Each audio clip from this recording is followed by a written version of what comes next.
यहाँ एकत्व भावना के विषय में अपन ने कल श्रवण किया था। एकत्व भावना आते रहने से व्यक्ति के अंदर अपने एकाकीपन का अनुभव होने लगता है और वो एकाकीपन आना इस बात का प्रतीक होता है कि ये सब साथी सहयोगी नदी नाव संयोग की भांति है।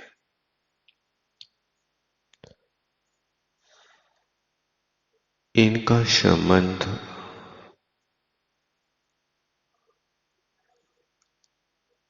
आत्मा से चिरकाल तक नहीं रहता।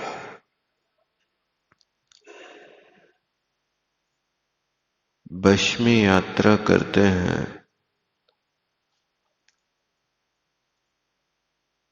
यहां से वश निकलती है,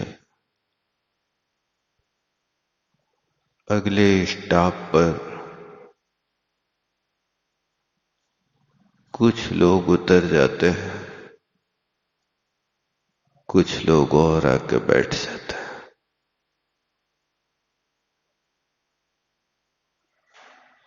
प्रारंभ से लेकर के अंत तक बस पे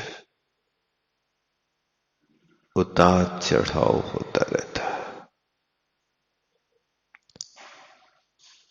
जिसकी जहां जब स्टेशन आती है वो गाड़ी को छोड़ देता है, कोई दूसरा आके बैठ जाता है। इसी तरह यहां पर भी उस वर्ष की यात्रा की भांति हमारी यात्रा चालू है। उस यात्रा में जहां पड़ाव होता है वहां पर हम कुछ समय ठहर जाते हैं, फिर आगे की यात्रा चालू हो जाती है। बस संसार में चलना ही चलना।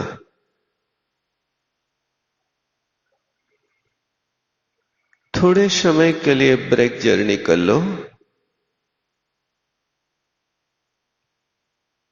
आप उस ब्रेक जर्नी में अपना काम कर लो, भगवान का दर्शन कर लो, भोजन कर लो, फिर स्टेशन पर चलिए और गाड़ी पकड़िए। बस यही है मानव जीवन संसार में। ये ब्रेक जर्नी है। संसार में कभी यात्रा समाप्त नहीं होती।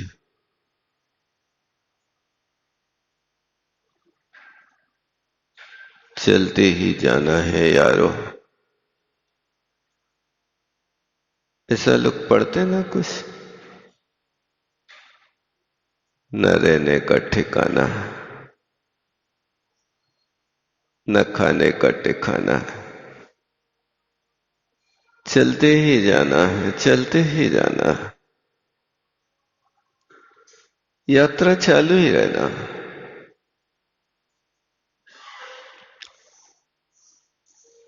ज्यों मेले में पंथी जन मिलने फिरे जाते, मेला देखने चले गए।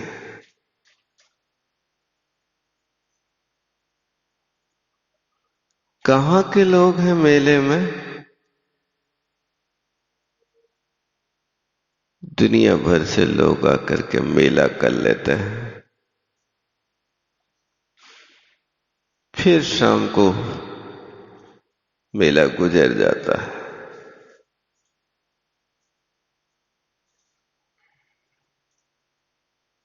मेला लगा था।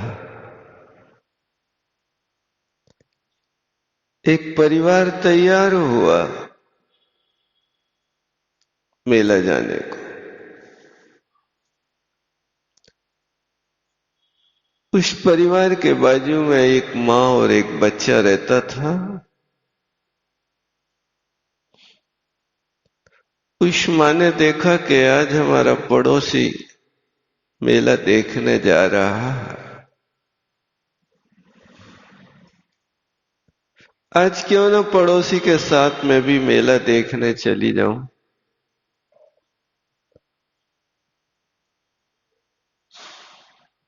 माँ ने मेला देखने का विचार किया। उस माँ का एक छोटा सा बालक था।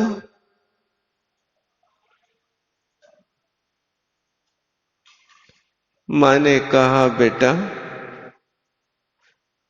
मैं तुम्हारे कारण कहीं जा नहीं पाती हूं, तुम्हारी रक्षा मुझे रत्नों से भी ज्यादा कीमती है। तुम आज घर में रह जाना, मैं मेला देख के आ जाऊंगा। बेटे ने कहा, माँ मैं भी मेला देखने चलूंगा। माँ ने समझाया, बेटा मेले में बहुत भीड़ रहती है, और तुम इतने छोटे से हो, कहीं गुम जाओगे तो क्या होगा। नहीं माँ, मुझे भी मेला दिखा दो। मेले में जाकर के मैं अच्छे कपड़े खरीदूंगा, मिठाई खरीदूंगा, वहां जाकर के बहुत अच्छे अच्छे सामान खरीद कर लाऊंगा। माँ मुझे भी मेला ले चलो ना।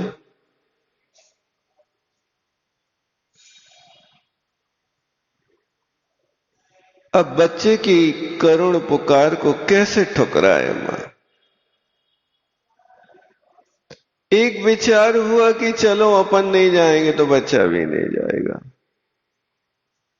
लेकिन दूसरा विचार कहता है ये मेला ठेला कभी कभी तो होते हैं, रोज थोड़ी मिलते हैं। साल में एक बार अवसर आता है, एक बार तो देख लो।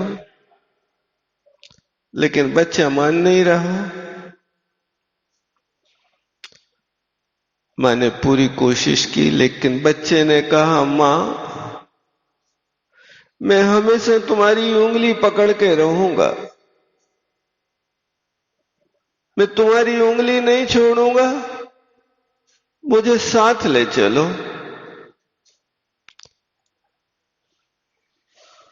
मां ने कहा, चलो बच्चा ले चलते हैं।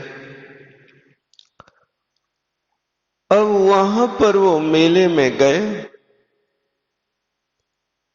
थोड़ी देर तो उंगली पकड़ते मेला देखते रहे। जैसे ही भीड़ भरा स्थान आया, बहुत भीड़, बहुत भीड़। उस भीड़ में जहां अपने को संभालना मुश्किल होता है, वहां दूसरे व्यक्ति को कैसे संभालें। एक हाथ बेटा पकड़े है, एक हाथ में थैला है, और महिला का मामला है, बार बार कपड़े संभालना पड़ते हैं। अब हाथ के थैले को तो छोड़ नहीं सकते, भीड़ में कपड़े इधर उधर खिसक जाते हैं। अब मां बच्चे की उंगली छोड़ के कपड़े संभालती। कुछ देर तो काम चला, लेकिन एक जगह बच्चे की उंगली छूट गई। तो मां मेला देखने में ऐसी व्यस्त हो गई कि बच्चे का ख्याल ही नहीं कि अब उंगली पकड़ना है। और बच्चा भी थोड़ी दूर से एक दो लोगों के पीछे हो गया। अब ऐसा हुआ कि दोनों मेला देखने में ऐसे तन्मय हो गए, ऐसे तन्मय हो गए कि बच्चे को मां का ख्याल नहीं, मां को बच्चे का ख्याल नहीं।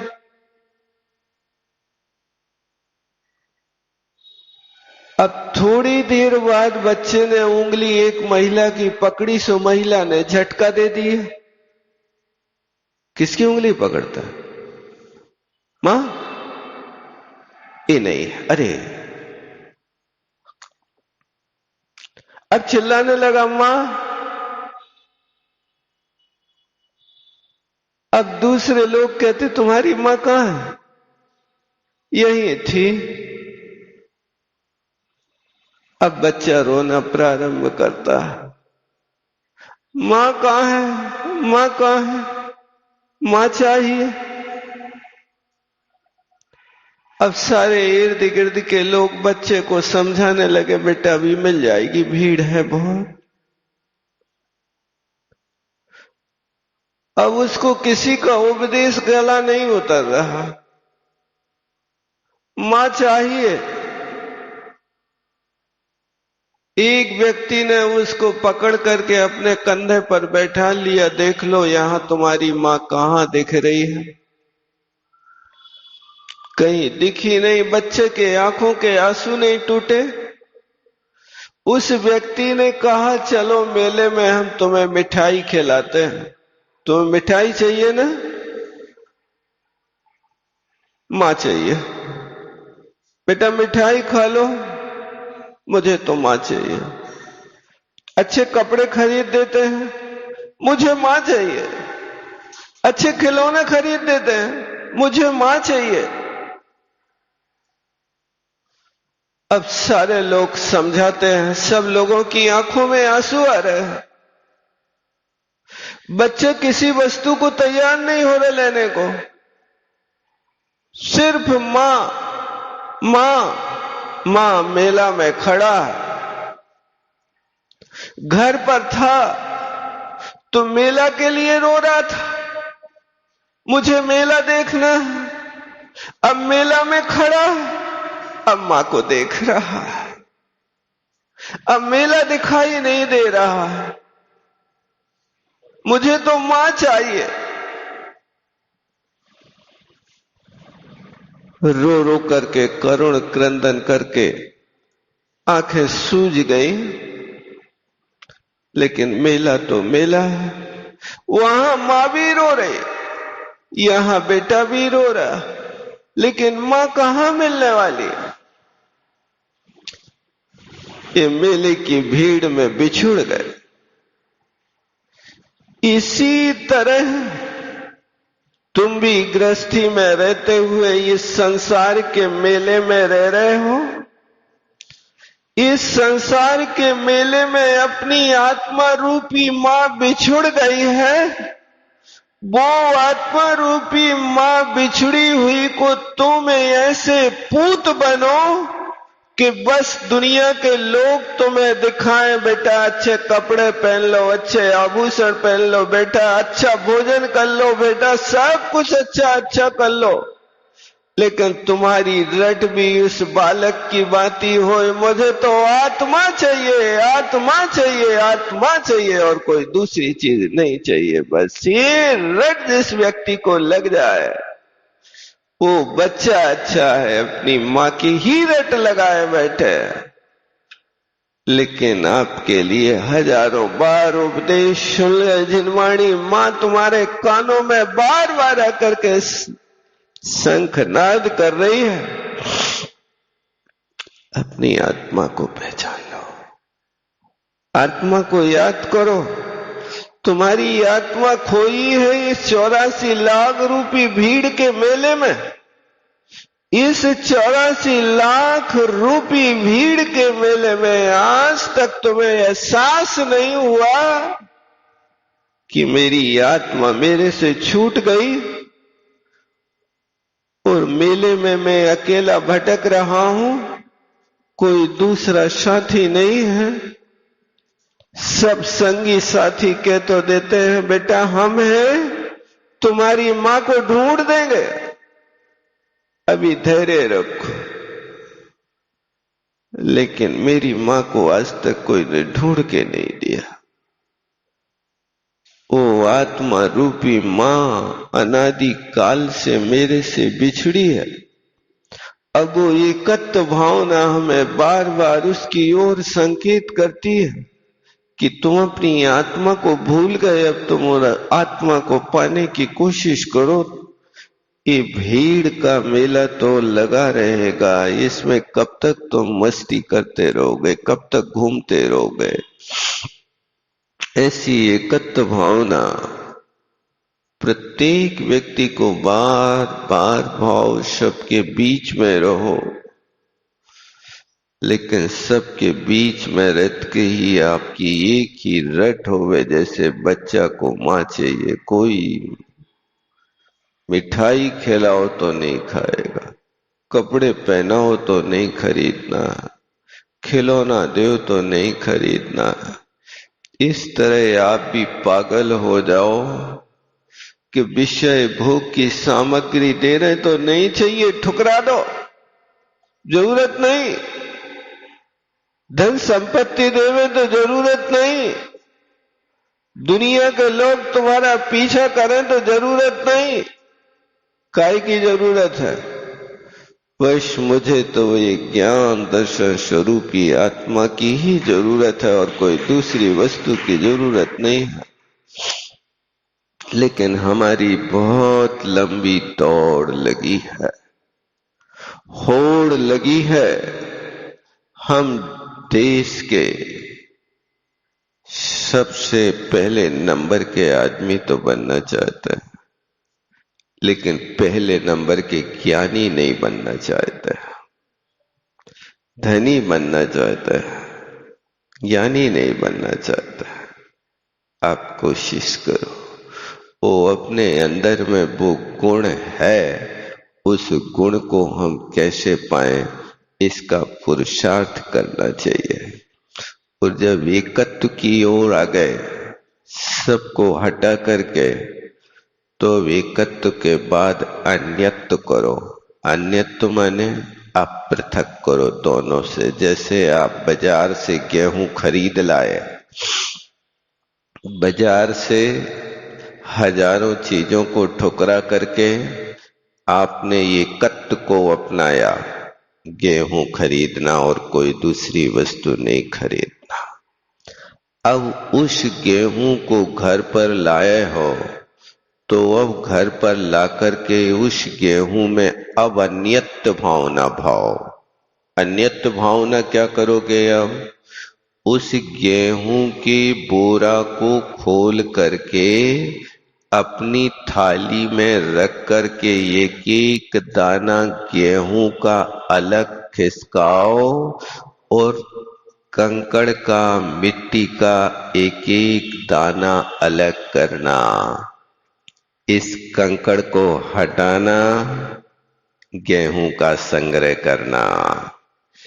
इस दूसरे मिली हुई कंकड़ के अलावा मिट्टी है, जबा है, भूसी है और जो भी चीज उस गेहूं में मिली है, उन सबको हटाओ, अलग करो। देखा कभी महिलाएं नुकाओ करती हैं, थाली में रख लेती हैं, प्रारंभ करती हैं, यहां से एक एक दाना बड़ी बारीकी से खोजती हैं और गेहूं में भी गेहूं को खोजती हैं। कैसा खोजती हैं? ये गेहूं का दाना कोई घुना हुआ तो नहीं है, किसी दाने में कीड़ा तो नहीं लग रहा है। तो गेहूं के ऊपर चूंकि गेहूं उपादेय है, लेकिन वो घुना हुआ गेहूं भी हमें उस कंकड़ की भांति निकाल करके अलग रखना है। वो घुना हुआ गेहूं हमारे पिसने में ना आ जाए, नहीं त्रिस जीवों का घात हो जाए। तो ये गेहूं का नुकाना, सबको अलग अलग करना, इसका नाम क्या है? अन्यत्व भावना। अब एकत्व को भा करके आप अपनी आत्मा के पास तक आ गए। अब आत्मा के पास आ गए, अब करना क्या है बताओ आपको। अब वो काम करो कि अब आत्मा रूपी गेहूं अलग, ज्ञानावर्णी कर्म के कंकड़ अलग, दर्शनावर्णी कर्म की मिट्टी अलग, और मोहिनी कर्म का रस अलग, जो कैसा है, नशीला है। वो नशीला पदार्थ खाने में ना आ जाए इसलिए उसको भी अलग। अंतराय कर्म की भूसी अलग, उसमें आत्मा को मिलाना नहीं, अलग करना। अभी आठों कर्मों की 148 प्रकृतियों के 148 मिट्टी, कंकड़, भूसी, झीरी, घुने, अनाज, उन सबको अलग करो, अलग करो। अब जब 148 प्रकृति रूपी कर्म के कंकड़ों को आत्मा से हटा दिया, अब तुम्हारे पास क्या बचेगा बताओ। अब वह शुद्ध ज्ञान दर्शन स्वरूपी आत्मा रहेगी। अब इसके अलावा कोई विकार आपको दृष्टिगोचर नहीं होगा। अब खाना है तो उस गेहूं को खाओ तो आपको खाने में आनंद आएगा।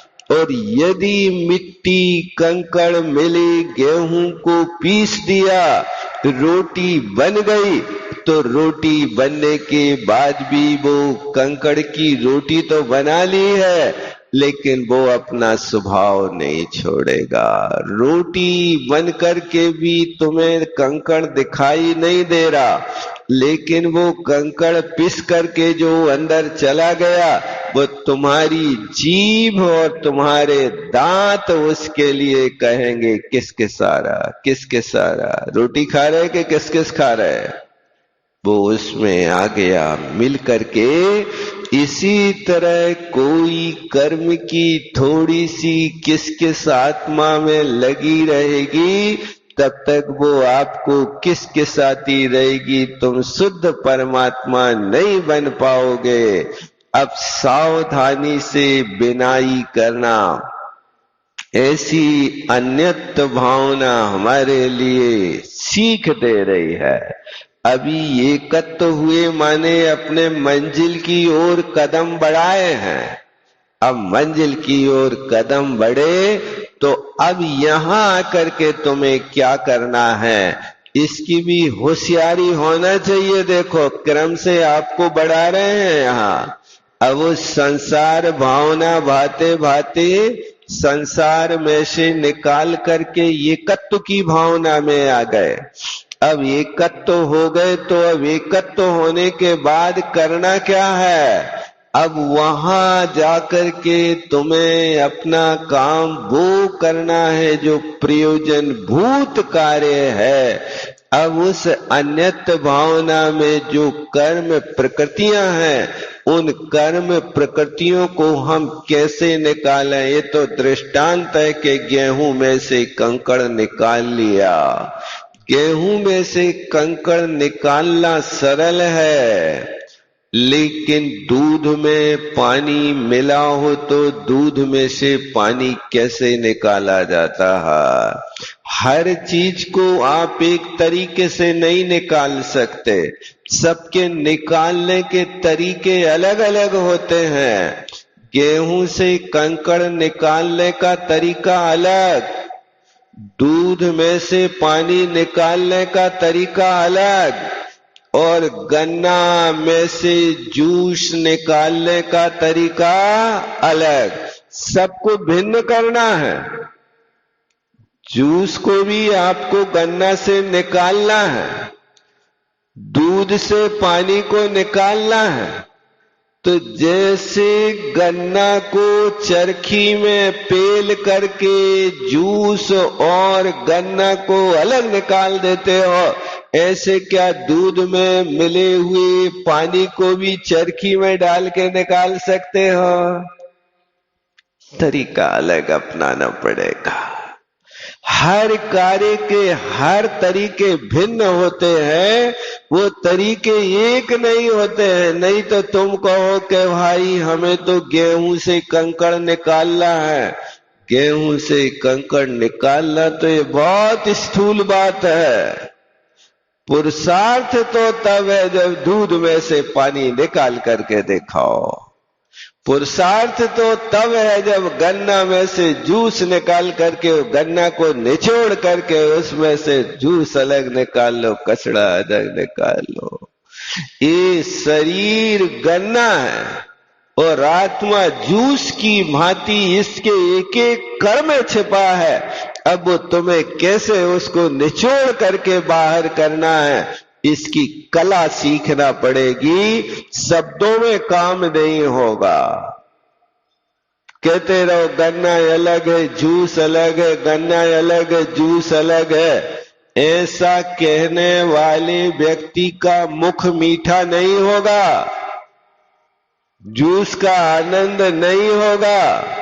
वो आनंद तो तब आएगा जब उसमें से छिलका निकाल के अलग कर दो और उसका जूस निकाल करके अलग कर लो, तब जाकर के आपको जूस का आनंद आएगा, अन्यथा नहीं आ पाएगा।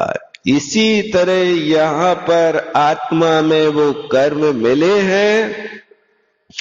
अब उन कर्म को हम कैसे निकालें? उस कर्म को निकालने के लिए हमें उपाय वो मिलेगा कि जैसे दूध में से पानी निकाला, तो दूध में पानी निकालने के लिए क्या करना पड़ेगा? अग्नि में तपाना होगा। अग्नि का ताप देने के बाद इतनी मात्रा में वो ताप होना चाहिए कि जिससे वो पानी जल करके भाप बन जाए और दूध मात्र मावा के रूप में रह जाए। तो यहां हम कौन सी अग्नि जलाएं? क्या चूल्हे पे बैठ जाए? तो चूल्हे पे बैठ के शरीर जल जाए और आत्मा उड़ जाएगी, ऐसा हो जाएगा क्या? ये नादानी नहीं करना, क्योंकि दूध को जला करके हम निकाल रहे पानी, इसी तरह शरीर को जला के निकाल रहे आत्मा। ये तो बहुत नासमझी की बात है। समझदारी से काम करना। इसलिए तुम्हारे सामने 3 दृष्टांत रखे हैं। उन दृष्टांतों में सबको निकालने की कला एक होती है। 22 पसेरी धान एक जैसी नहीं नापी जाती है। नापने के लिए पहले दूसरे उस पाई पोली में आप अच्छे ढंग से सीधा जमा करके ऊपर तक जितनी भर सको भर लो, लेकिन 22 बार एक जैसी नहीं भर सकते हो। कहीं ना कहीं तो हिलडुल करके वो तुम्हारा न्यूनाधिक होगा ही होगा। इसी तरह यहां पर भी आप 148 प्रकृतियों को निकालने के लिए क्या तरीके अपनाओगे, उसको अपन फिर देखेंगे। बोलो आचार्य गुरु और विद्यासागर जी महाराज। जावाणी के ज्ञान से वाणी मस्तक धरो, सुना देत हूँ दो। हे जिनवाणी भारती तो जपोदन रे, जो तेरो शरणाग है सो पावे सुख चैन। देव बजो अरिहंत को